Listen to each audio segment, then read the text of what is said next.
بننا، مومن بننا، مسلمان بننا، یہ سب ہے، لیکن سب سے اچھا اس نے انسان کو بنایا۔ اگر انسانیت کے سانچے میں ڈھل کر کام کریں گے تو آپ اپنے گھر والوں کا بھی احترام کریں گے، پڑوسیوں کا بھی احترام کریں گے، محلے والوں کا بھی احترام کریں گے، ملک والوں کا بھی احترام کریں گے۔ ہمارے رسول نے تو قرآن مجید کے علاوہ جو احادیث رسول اکرم کی صحیح ستہ میں ارشاد فرمایا ہے، میری بات بس ختم ہو رہی ہے اس حدیث پر، بسم اللہ الرحمن الرحیم۔ المسلم من سلم المسلم بیدہ ولسانہ۔ مسلمان کی ڈیفینیشن کیا ہے؟ مسلمان کی تعریف کیا ہے؟ مسلمان کسے کہتے ہیں؟ مسلمان کی تعریف کیا ہے؟ یہ معتبر کتاب میں ہے کہ مسلمان وہ ہے جس کے ہاتھ سے، جس کی زبان سے، کس کی آنکھ سے کسی کو ذرہ برابر تکلیف نہ پہنچے۔ تو جب ہمارا رسول یہ پسند کرتا ہے تو وہ مسلمان نہیں ہو سکتا کہ جو کسی کی دل آزاری کرے، کسی کو تکلیف کرے۔ اس لیے کہ میرے رسول کا تو واقعہ بہت مشہور ہے کہ اس نے بار بار کوڑا ڈالا، پھر بھی میرا رسول عیادت کے لیے گیا تھا۔ تو یاد رکھو، مسلمان کو بدنام کرنے سے پہلے مسلمان سے ہاتھ ملا کے چلو، مسلمان تمہارے قدموں میں اپنا دل نچھاور کر دے گا، اپنا خون نچھاور کر دے گا۔ ہم اس ملک کے وفادار ہیں، ہم اس ملک کے وفادار ہیں، ہم اس ملک میں پیدا ہوئے ہیں، ہمیں اس ملک میں ہندو، مسلم، سکھ، عیسائی کا پیغام ہر وقت دینا ہے، اور یہی بتانے کے لیے دینا ہے کہ جو لوگ یہ کہنا چاہتے ہیں کہ ہم بھارت سے پیار نہیں کرتے، یہ تو ہمارے رسول نے سمجھایا ہے، ہمارے رسول نے بتایا ہے، ہمارے رسول نے ارشاد فرمایا ہے، ہمارے رسول کی حدیث ہے۔ میں شیعہ فرقے سے تعلق رکھتا ہوں، یہاں کوئی بریلوی فرقے سے تعلق رکھتا ہے، یہاں کوئی دوسرے فرقے سے تعلق رکھتا ہے، کسی کا مسلک کسی سے جڑا ہوا ہے، کسی کا دین کسی سے جڑا ہوا ہے۔ کیوں جمع ہوئے ہیں اتنے لمبے سفر کرنے کے بعد؟ کیا فرقوں میں بٹنے کے لیے جمع ہوئے ہیں؟ کیا جا کر یہ پیغام دینا ہے کہ وہاں فلاں فرقے کا، فلاں مذہب والے کا پروگرام تھا؟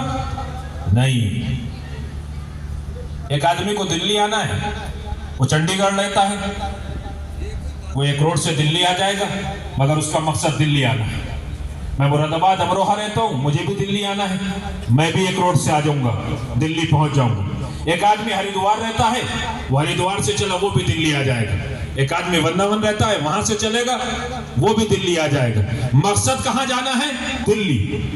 دلی۔ راستے علیحدہ علیحدہ ہیں مگر پہنچنا ایک مقام کے اوپر ہے۔ کتنے ہی راستے بنا لو مگر پہنچنا اسی ایشور کے پاس ہے، اسی اللہ کے پاس ہے، اسی رب کے پاس ہے، اسی خالق کے پاس ہے، اسی رحمان و رحیم کے پاس ہے، جس نے ہمیں اتنی اچھی زندگی دی ہے کہ ہم اس کی بارگاہ میں سجدے کرتے رہیں، اس کی عبادت کرتے رہیں۔ اگر ایک ذرہ بھی ہم نے اس کی عبادت سے غفلت حاصل کی تو ہم انسانیت کے دائرے سے باہر ہو جائیں گے۔ ہم اپنے ملک سے بہت پیار کرتے ہیں، ہم اپنے ملک سے بہت پیار کرتے ہیں، مگر اس کے سرٹیفکیٹ دینے کی ہمیں کسی کو ضرورت نہیں ہے۔ وہ غلط باتیں ہیں کہ جو یہ پھیلایا جائے کہ سرٹیفکیٹ کی، نہیں، ہم سرٹیفکیٹ کیوں دیں گے؟ ہم میدان عمل میں، میدان کارزار میں کھڑے ہو کے بتائیں گے کہ ہم بھارت سے کتنا پیار کرتے ہیں، ہم بھارت سے کتنی محبت کرتے ہیں، ہم بھارت میں کیسے اپنی جانیں نچھاور کر سکتے ہیں، اور ہم نے آج سے پہلے ہمیشہ اپنی زندگیاں بھارت کے اوپر نچھاور کی۔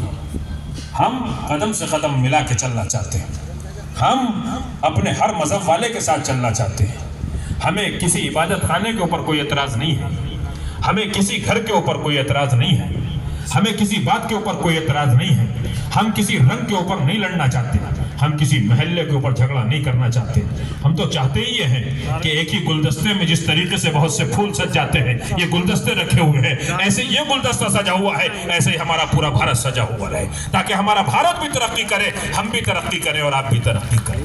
دنیا کے سامنے 200 ملکوں میں ہم باعلان کہہ سکتے ہیں کہ کوئی سا بھی ملک آ جائے دنیا کا اور ہمارے ملک بھارت سے مقابلہ کر لے، جتنے مذاہب کے لوگ، جتنے فرقوں کے لوگ، جتنی ذاتوں کے لوگ، جتنی برادریوں کے لوگ، جتنے علاقوں کے لوگ، جتنے کلر کے لوگ، جتنی زبانوں کے لوگ اس بھارت میں رہتے ہیں، کسی ملک میں نہیں رہتے ہیں، جتنے اس میں رہتے ہیں، اور اسی کو ہم ثابت کرنا چاہتے ہیں کہ ہم پیار سے رہتے ہیں، محبت سے رہتے ہیں، ایکتا سے رہتے ہیں، اتحاد سے رہتے ہیں۔ ہمارے اتحاد کو پامال نہ کرو، ہماری محبتوں کو پامال نہ کرو، ہمارے وقار کو پامال نہ کرو، ہماری زندگیوں کو پامال نہ کرو۔ اگر تم نے ہماری زندگیوں سے کھلواڑ کرنے کی کوشش کی تو یاد رکھو پرماتما ایشور کسی کو نہیں بخشے گا، اس لیے کہ اسی نے اس کائنات کو سجایا ہے، اسی نے اسی دنیا کو سجایا ہے۔ تو ہم سب مل کر اس بزم سے یہ طے کریں کہ ہمیں ویسے ہی چلنا ہے کہ سب کا وکاس، سب کا وشواس، سب کا پریاس، اور سب قدم سے قدم ملا کے چلا۔ کیوں؟ اس لیے کہ بھارت بلندیوں کی راہوں کے اوپر گامزن، دنیا بھارت کی طرف منہ اٹھا کر دیکھ رہی ہے، نگاہیں بھارت کے اوپر ٹھکی ہوئی ہیں۔ ہم یہ نہ دیکھیں کہ کون کہاں ہے، ہم یہ دیکھیں کہ وہ کر کیا رہا ہے۔ اگر یہ دیکھیں گے کہ کر کیا رہا ہے تو یہاں سے سدھار پیدا ہو جائے گا۔ کمیاں سب کے یہاں ہوتی ہیں، خامیاں سب کے یہاں ہوتی ہیں۔ میں تو آخر میں بس دعا کرتا ہوں کہ جیسے آج بزم سجی ہے ایسے ہی ہمیشہ سجتی رہے، سنچالن کرنے والوں سے لے کر بزم سجانے والوں تک، اسٹیج پہ بیٹھنے والوں تک، سب تہنیت و مبارکباد کے لائق ہیں کہ جنہوں نے اس بزم کو سجایا ہے۔ اور میری دعا یہی ہے کہ بزم سجتی رہے، ہم سب لوگ جمع ہوتے رہیں۔ مانوتا، انسانیت، پیار محبت سے بڑا کوئی کام نہیں ہے۔ یہ ہمیں اپنے اپنے مذہب، اپنے اپنے فرقے میں رہ کر اللہ تک پہنچانے کا ایک بہترین راستہ ہے، اور ہماری زندگی بھی اسی سے کامیاب ہوگی، ہمارا معاشرہ بھی اسی سے کامیاب ہوگا، ہمارا مذہب بھی اسی سے کامیاب ہوگا۔ ہم میدان سیاست میں بھی ترقی کریں گے، ہم میدان علم میں بھی ترقی کریں گے، ہم میدان مال و دولت میں بھی ترقی کریں گے۔ تو اگر اپنی نسلوں کو سدھارنا ہے تو